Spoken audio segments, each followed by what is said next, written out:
Namo tassa bhagavato arahato sama sambuddhassa. Namo tassa bhagavato arahato sama sambuddhassa. Namo tassa bhagavato arahato sama sambuddhassa. Santuti paramang dhammang, nibbana paramang sukang. Kepuasan adalah kekayaan tertinggi, nibbana adalah kebahagiaan tertinggi. Sadu, sadu, sadu. Selamat berjumpa kembali para sahabat UBTV yang berbahagia dimanapun Anda berada. Kita berjumpa kembali dalam acara Mutiara Iman Buddha dalam episode di penghujung tahun ini. Ya, baik.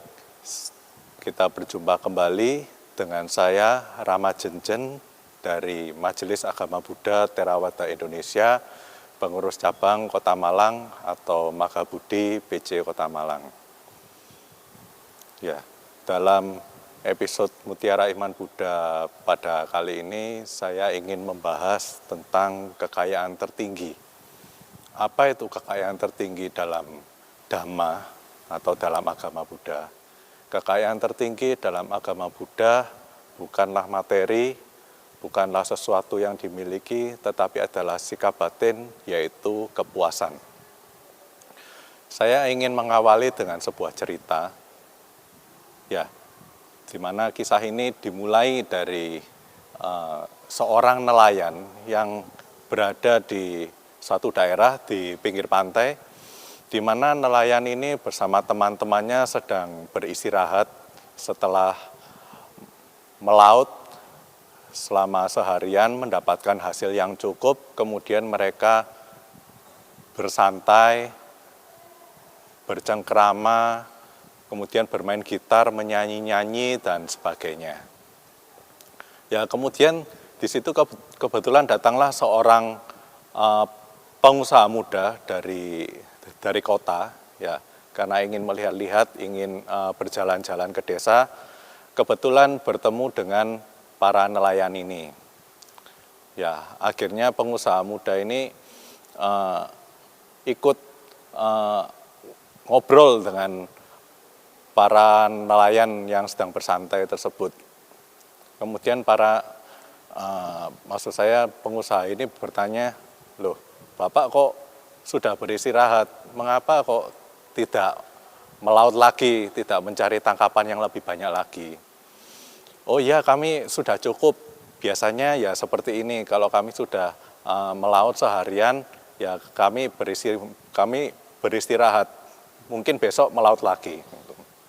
Loh, Pak, kalau Bapak ini mumpung cuacanya lagi bagus, Bapak kalau melaut sekarang bukannya Bapak bisa menghasilkan tangkapan ikan yang lebih banyak, Bapak bisa mendapatkan penghasilan lebih. Kemudian bapak-bapak nelayan ini bertanya, ya iya juga sih. Kalau sekarang kita melaut lagi, kita bisa dapat tangkapan lebih banyak gitu. Terus pengusaha muda ini menjelaskan, kalau mendapatkan penghasilan yang lebih, bapak-bapak sekalian bisa membeli kapal-kapal yang baru. Kemudian Bapak bisa mempekerjakan karyawan-karyawan yang lain atau menyewakan kapal-kapal tersebut untuk dapat penghasilan lebih banyak lagi. Oh ya, bapak-bapak itu, nelayan itu berpikir, ya betul juga ya. Terus selanjutnya bagaimana kalau kita sudah memiliki kapal-kapal yang banyak? Ya mungkin pengusaha itu menjawab, mungkin bisa membuat atau mendirikan suatu perusahaan untuk mengolah hasil produk yang telah diperoleh. Pasti hasil produknya akan lebih banyak, ya mungkin bisa dari pengalengan ikan, mungkin bisa dari pengeringan ikan atau hasil-hasil laut yang lain untuk bisa diperjualbelikan di daerah-daerah yang lain. Nah, kemudian selanjutnya bagaimana setelah kita memiliki produksi-produksi hasil laut yang bisa kita perjualbelikan ke berbagai daerah? Ya mungkin usahanya bisa semakin berkembang, bapak-bapak bisa mungkin mulai melakukan ekspor barang-barang yang telah dihasilkan dari sini sehingga penghasilannya pun juga semakin bertambah. Kemudian bapak-bapak mungkin kalau membutuhkan modal mungkin bisa memasuki pasar modal, jadi bapak tidak perlu melaut lagi, hanya bekerja untuk memanage perusahaan yang telah bapak dirikan. Oh begitu ya, jadi kita tidak perlu melaut lagi. Jadi kita hanya duduk di kantor saja, kemudian semuanya berjalan. Iya Pak, begitu.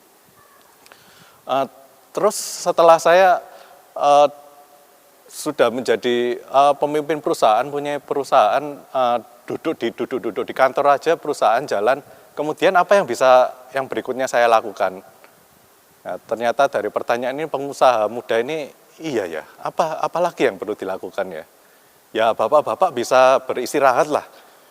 Kalau sudah sampai bisa beristirahat, bisa bersantai-santai, bisa berkumpul dengan teman-teman bapak gitu. Kemudian para nelayan ini bingung, loh, bukannya itu yang sudah kami lakukan sekarang? Ya, sekarang kami sedang bernyanyi-nyanyi, sedang bersantai-santai dan berkumpul dengan teman-teman. Saya sudah bisa seperti itu, sepertinya saya tidak perlu deh untuk melakukan hal-hal yang seperti Anda usulkan. Ya, ceritanya demikian. Untuk perlu kita renungi bahwa dari cerita ini bisa kita lihat bahwa sebenarnya kekayaan yang kita peroleh bisa kita gunakan sebagaimana kita butuhkan. Yang penting kita bisa memiliki rasa puas terhadap kekayaan itu, dan itu sudah cukup.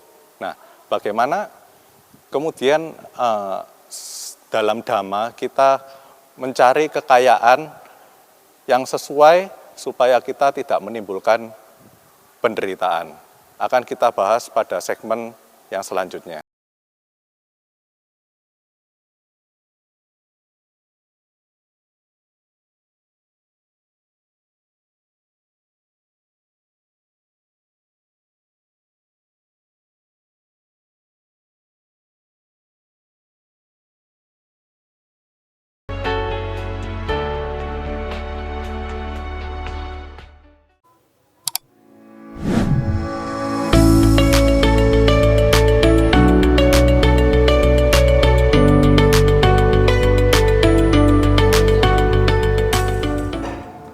Hai Sobat UB Radio. Halo Sobat UB Radio. Halo Sobat UB Radio, balik lagi sama aku Tasya Kristi di program Jajal Kuliner. Jajal Kuliner. Jajal Kuliner, program yang ngajak kamu keliling cari makanan enak, terjangkau, bikin kenyang, dan pastinya bikin ngiler juga.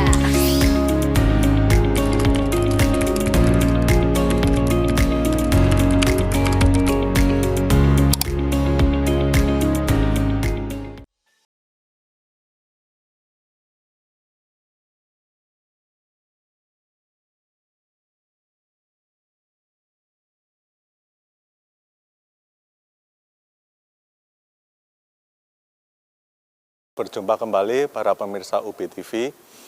Kita lanjutkan dari segmen yang pertama dari cerita tadi, kemudian kita lanjut ke bagian kedua, yaitu bagaimana seharusnya kita mengelola kekayaan secara Buddhis atau sesuai dengan Dhamma. Ya. Bisa kita mengambil contoh dari seorang biku atau seorang petapa. Seorang biku dirinya tidak memiliki tempat tinggal, hanya menggunakan. Ya, jadi umat mungkin mempersembahkan tempat tinggal atau kuti ke seorang biku, atau mungkin biku memiliki maksud saya biku tinggal di wihara itu karena atas permintaan dari umat, karena wihara bukanlah milik pribadi tapi milik bersama. Ya, biku tidak memiliki tempat tinggal, tetapi biku bisa menempati tempat tinggal. Seorang biku hanya memiliki satu set jubah yang dia pakai. Apakah ada jubah cadangan? mungkin ada yang bisa digunakan dalam situasi yang mendesak atau situasi yang kondisinya sangat khusus. Tetapi pada umumnya seorang biku hanya memiliki satu setel jubah saja. Kemudian para biku mungkin memiliki mangkok patah untuk menerima derma makanan dari umat. Biku akan memakan hanya apa yang ada dipersembahkan dalam mangkok tersebut. Apakah biku boleh menyimpan makanan? Saya rasa tidak. Ya, ketika makanan yang diterima harus cukup dan dihabiskan. Kemudian biku mungkin masih boleh memiliki obat-obatan untuk mengatasi penyakit-penyakit. Ya, tetapi hanya sebatas itu aja. Kita sebagai bukan petapa, tapi sebagai umat awam, kita memiliki tempat tinggal, ya, atas nama pribadi.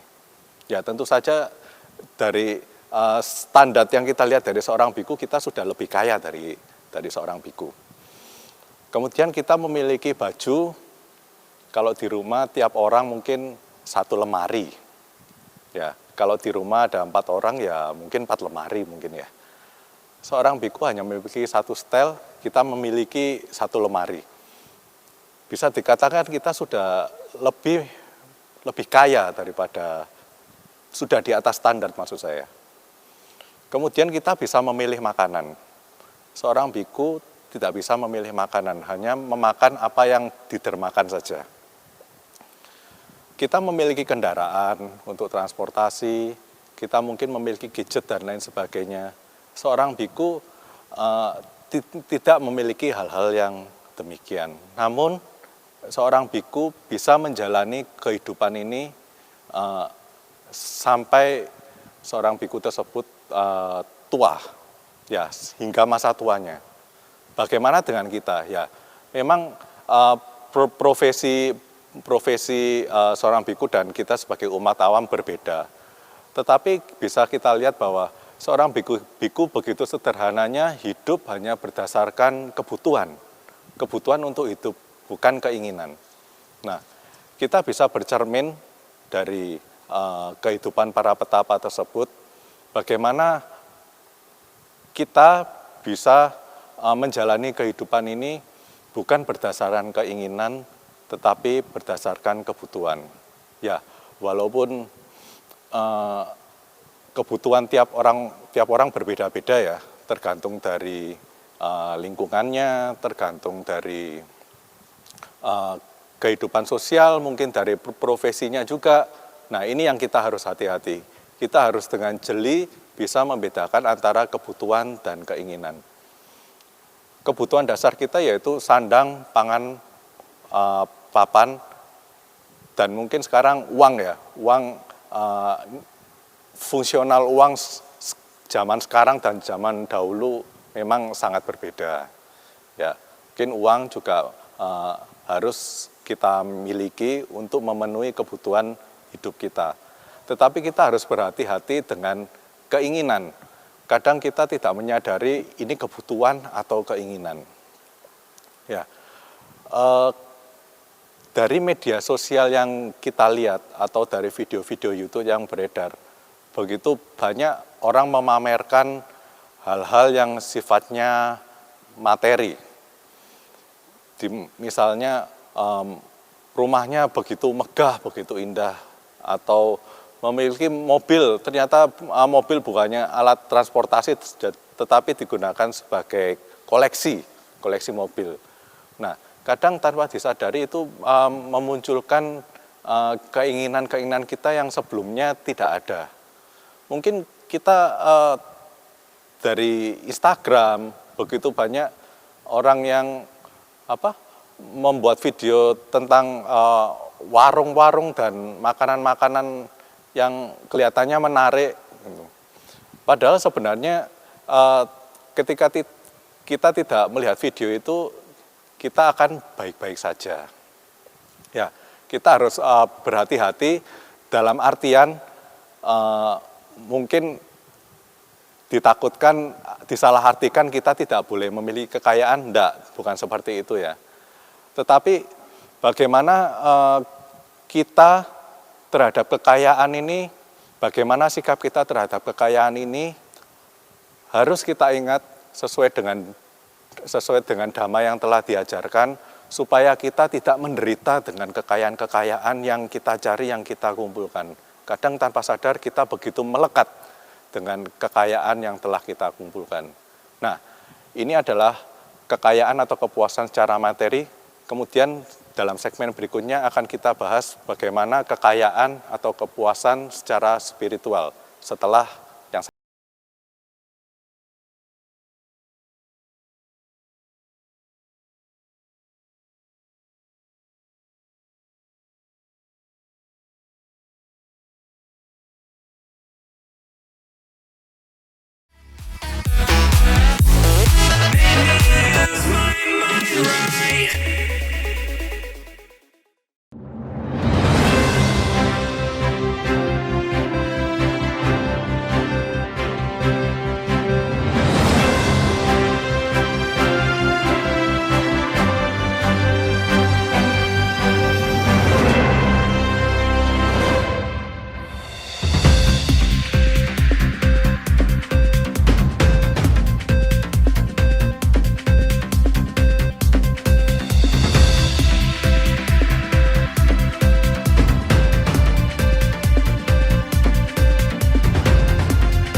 lanjutkan para pemirsa UBTV yang berbahagia dalam segmen ketiga ini, di mana segmen kedua tadi kita membahas tentang kekayaan secara materi.